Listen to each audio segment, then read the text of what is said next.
Okay, so when we say Black Lives Matter, it's not to lessen the value of any other life.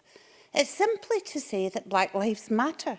They matter because far too often in our society, in our history, they simply have not mattered. Black Lives Matter, the phrase of the moment. Now, this is going to be everywhere from now on. It's going to be in schools surely when the new term starts. So I just want to take a couple of minutes here just to analyse it a bit more carefully. Now, there's three reasons really why I wouldn't go for the term Black Lives Matter. Number one, the organisation itself is an aggressive, Marxist, anti-capitalist, anti-family political campaigning group. Right, number two, the idea of Black Lives Matter is the suggestion is that the United States Police disagree with that. Now, you could argue about whether there's evidence for that or not, whether they're killing black people disproportionately. But even if you believe that in the United States, how does that apply here? What are they trying to suggest about Britain or Scotland? So I think there's a disconnect there.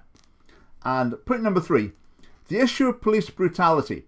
I think it would have been better to approach that through a campaign against police brutality. That would have worked better. It could have covered all brutality. But of course, that wouldn't fit the cultural Marxist identity politics agenda because they want to make race the central issue. They want to say this is not an isolated thing, it's part of a much wider race inequality issue. So as far as they're concerned, when George Floyd was killed, the key factor is that the policeman was white, the victim was black. That's the central fact that we need to focus on. And I'm going to try and show here why I think that is wrong. When I was sketching out my notes for this video, I thought I would love to have this debate with, say, Humza Yousaf. But he would never agree to it. Just imagine it as you're listening to this. So what I want to do is to draw a parallel to make my point here.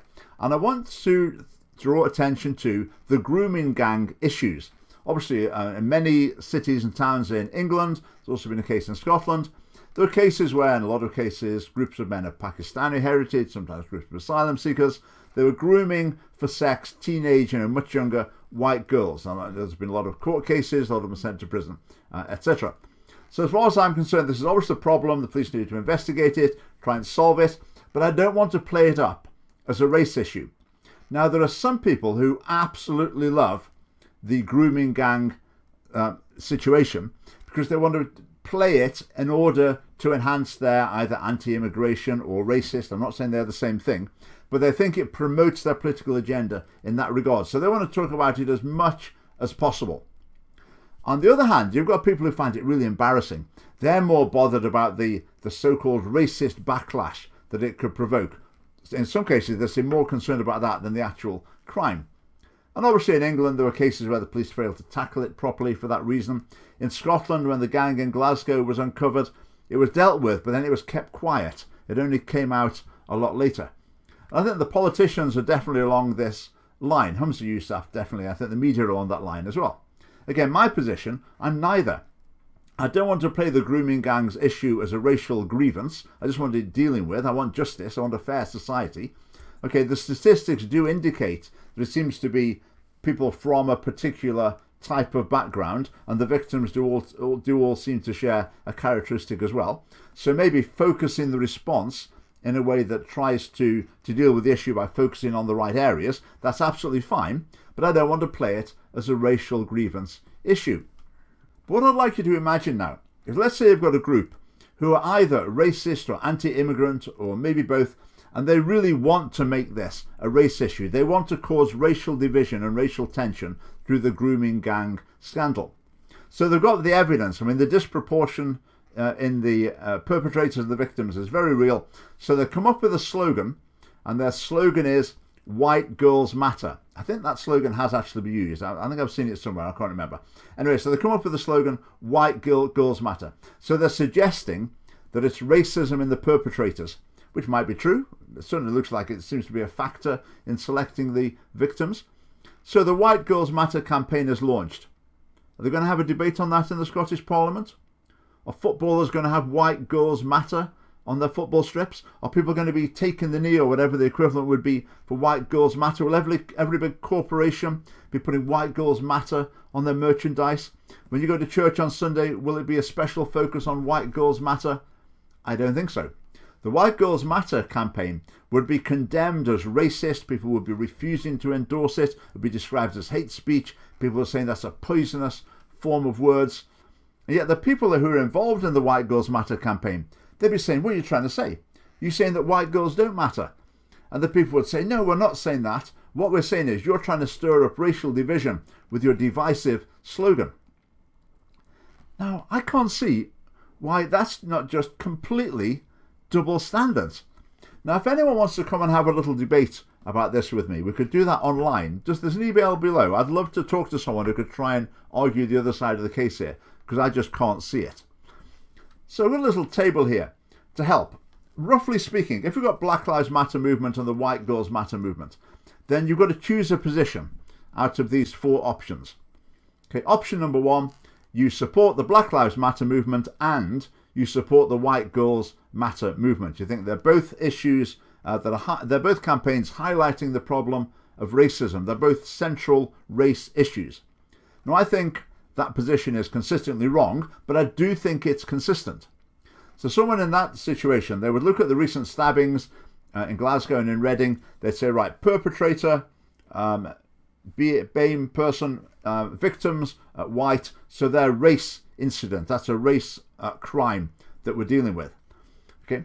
Now, if you think about this, can you imagine the person who supports Black Lives Matter? They're there with that placard, and they're also there at the White Girls Matter rally as well with a placard. Can you imagine that person?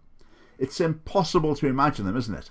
Which just shows that no one can be consistent in that position, which is not a great advert for the position itself.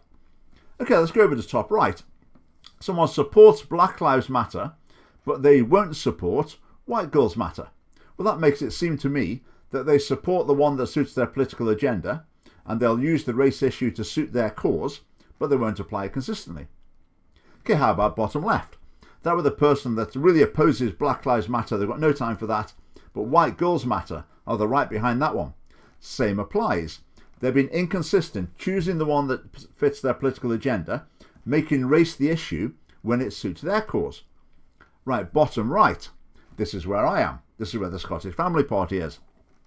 Not supporting the Black Lives Matter approach, not supporting the White Girls Matter approach either, just want to solve the problems and make a better society. We don't want to make race issues central. We want to deal with these issues by uniting, not dividing society. There is a global phenomenon where there are politicians who will seek to use nationalism and populism to other minorities in order to gain power, democratic power and economic power. Well, that's a Labour MSP there complaining that some people are using race for political ends, basically. But that's exactly what they're doing, all of them in the Scottish Parliament, getting behind the Black Lives Matter movement. Now, you may say, how can it be to your electoral advantage to be taking the side or trying to appeal to minority groups? They've got less votes. Surely, electorally, you've got to appeal to the majority. That's the cynical way to try and grab power.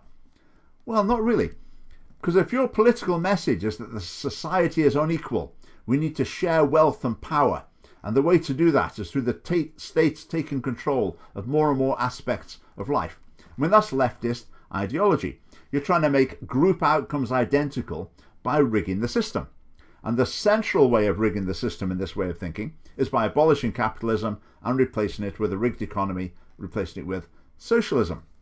So this social justice ethos that's all about getting equality between these groups, that dominates a lot of people's thinking, and people like that because it suits their political direction that they want to head in.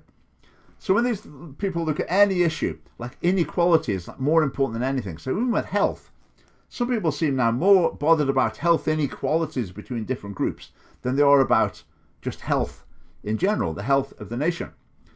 And I also said, if you're trying to appeal to minorities, surely that's not a successful electoral strategy. I've explained why it is. But in addition, in any case, they treat women as like a sort of oppressed minority group. So the time you've got women and a few other groups as well, it is actually a majority that you're dealing with. So in the Scottish Parliament, every MSP that spoke in the recent debate, every party, they're all playing the same game. But the Scottish Family Party, we oppose identity politics consistently. So would you like to see me debate Humza Yousaf on this issue? Well, I don't think he's going to volunteer for it. But there's one way you can make it happen, and that's by voting with the Scottish Family Party in 2021. And in order to help us in our campaign, you could support us by joining us right now. There's a link below from just £4 a month. Thanks for watching.